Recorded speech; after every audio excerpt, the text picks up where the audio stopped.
솔직히 추석 때 역전하는 게 가능할까요? 가능해야 하겠지만 저는 확률은 높지 않다고 봅니다.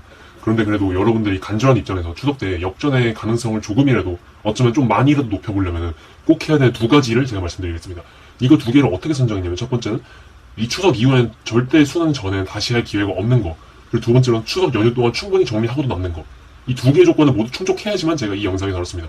이 두 가지만큼은 꼭 봐주시기 바랍니다. 이거 두 개도 못 보겠다면 솔직히 수능 볼 자격이 없는 것이죠. 수능 잘 볼 마음이 없는 겁니다. 두 개만 하면 역전할 수가 있다는데. 첫 번째는 기출입니다. 좀 진부해서 나가려는 분도 계실 것 같은데 전혀 아닙니다. 왜냐면 기출을 이때 이후로 할 시간이 없어요.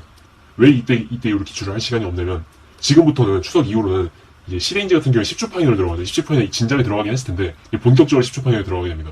그리고 다른 재종 같은 학원 같은 경우에도 지금부터 본격적으로 파이널 기간일 거예요. 그리고 수능을 혼자 준비하지 독재로 하시는 분이나 아니면 현역분들도 그분들을 이겨야 좋은 데에 가는 거니까 최소한 수능 이후로부터는 확실하게 파이널 체제로 가셔야 되는데 확실하게 파이널 체제로 가면 어떤 일이 벌어지느냐. 계속 실무가 쏟아집니다. 계속. 실무를 사설업체에서 그 전에 냈던 거에 비해서 체감상 2배, 3배는 더 많이 내요. 실제로 그럴 수도 있어요. 근데 체감상 확실히 2배, 3배 이상은 내는 것 같아요. 그러니까 무슨 이름에 무슨 뭐 플러스, 알파 뭐 이런 거 붙여가지고 실무를 주구장창 냅니다. 그러니까 그거 풀기도 벅찬 거예요. 그러니까 그때 이후로는 기출을 볼 시간이 거의 없습니다. 기출을 봐도 조급해서 잘 안 봐줘요. 왜냐면 나 이거 이번 주에 새로 나온 실무 풀어야 되는데 이거 보고 시간이냐. 나 저번 주 이미 상반기에 다 본 건데 라는 생각이 들기 때문에 지금 기출을 보지 않으면 더 이상 기출을 볼 시간이 없다. 수능 전까지. 그렇기 때문에 기출을 지금 반드시 정리를 하셔야 되고요. 두 번째로 이게 더 중요한데 지금까지 본 실무 있지 않습니까? 실무를 선별해가지고 노트 만드세요. 노트를 굳이 만드실 필요까지는 없어도 최소한 5답 정도는 다 하세요. 이미 했다고 한 번 더 하세요. 그냥. 왜냐하면은 아까 말씀드린 이유는 똑같은데 이때 이후는 할 시간이 없다니까요. 여러분 보통 실무를 빠르면 7월 말부터 시작을 하셨을 거고 정말 빠르면 6월부터 시작할 수 있는데 보통은 7월 말부터 시작을 하셨을 거고 그럼 지금까지 대략 한 달 반치? 한 달 반 정도의 실무 분량이 쌓여있을 거예요. 그럼 그 전까지는 실무를 그렇게 빡세게 안 풀어서 뭐 일주일에 2개를 풀었다 해봅시다. 일주일에 뭐 2개를 풀었다. 그럼 뭡니까? 6주에는 그럼 12개죠. 그리고 요거 좀 더 풀어서 12개에 20개 정도 될 거예요.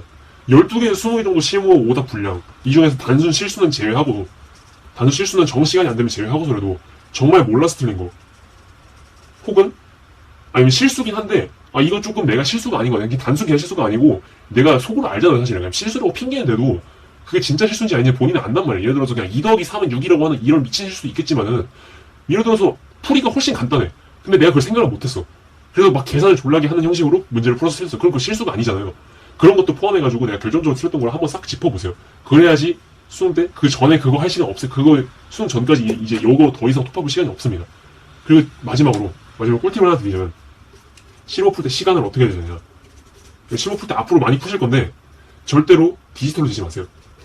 왜 안 되냐면은 저번 영상에 설명을 드린 것 같은데 첫 번째로는 시간 운용 감각이 너무 달라요. 예를 들어서 현장에 가가지고 20분 남았어요. 그럼 이렇게 보이거든요. 19분 남았어 이렇게 보여요. 근데 아이패드 세워놓고 핸드폰으로 시간 재잖아요. 이렇게 보였다가 이렇게 된단 말이에요. 그러니까 이게 앞자리가 바뀌니까 엄청 시간이 줄어든 것처럼 보이고 여기는 꽤 많이 남은 것처럼 보이고 여기는 거의 안 남은 것처럼 보인단 말이죠. 근데 실상으로 여러분 수능 갔을 때 보는 시계에서 똑같아요. 그리고 두 번째로 수능장 가가지고 예를 들어 여러분이 가지고 간 시계에서 2분 전에 마킹을 하기로 했어요. 2분 전에 마킹을 하기로 했는데 시계가 약간의 오차가 있어서 30초 정도 일찍 됐어요. 그래가지고 여러분이 딱 마킹하려고 했는데 알고 보니까 시계가 좀 빨라가지고 1분 30초 남긴 시간에 내가 마킹을 시작한 거야. 그래서 마킹을 못해서 그런 경우가 생길 수도 있고요. 그렇기 때문에 반드시 아날로그 시계로 수능 연습을 하는 습관을 들이세요. 근데 그렇다고 해서 아날로그 시계로만 수능 연습을 하면은 남은 시간 정확히 어떻게 하냐. 그거는 이걸로 하면 됩니다. 요거. 이게 뭐냐. 저걸 키면요. 각 면에 수능 시간이 이렇게 써있어요. 그리고 내가 국어를 풀고 싶다. 뒤집으면 돼요. 그럼 시간 바로 재지거든요. 80분 재죠. 남은 시간 확인이 가능합니다. 그리고 소리도 낮은 모드로 해가지고 언제든 독서에 쓸 수 있습니다. 그렇기 때문에 이거 가지고 다니시면서 여러분 다들 카시오 시계 이거 다들 있으시잖아요. 요거. 네? 요거 다들 있으시잖아요. 요거로 시간을 체크를 하시고 한 켠에 요걸 세워둬가지고 국어 풀겠다. 그러니까 돌리고 요 시작. 내가 시간 보는 거 이걸로 보고 시간 통보는 요걸로 되고 그런 식으로 한번 실무를 풀어보시면 좋지 않을까. 디자인 이뻐가지고 공부할 맛이 날 거예요. 흰색 버전도 있습니다. 이거 검은색이랑 흰색이 있는데 그 제품 링크는 그런 댓글에 띄울 테니까 많은 관심 부탁드리고요. 사실 이거 팔아도 정말 남는 것도 없어요. 다 여러분 좋으라 파는 거니까 많은 관심 부탁드립니다.